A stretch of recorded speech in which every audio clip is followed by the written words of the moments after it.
આવનારો સમય ખૂબ ખતરનાક છે, યાદ રાખજો। 24, 25 અને 24 યાદ રાખી લેજો।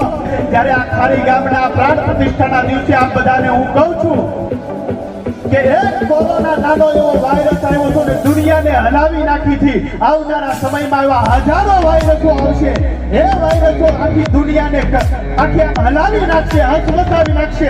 એટલા બધા વાયરસો આવશે, પણ એ વાયરસથી જો બચવું હોય તો આજના દિવસથી સંકલ્પ કરીને જાજો કે આજથી મારા ઘર પરિવારની અંદર ગાયનું દૂધ જ આવવું જોઈએ। જો બીજું દૂધ ખાય તો હું રોગ અને દુઃખી થઈ જાય।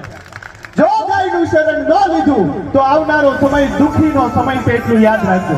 એટલે આ સંકલ્પ કરીને જાઓ કે હું ખાસ મારા શરીરમાં તો મારા ઘર પરિવારમાં ગાયનું દૂધ આવવું જોઈએ, ગાયનું ઘી આવવું જોઈએ।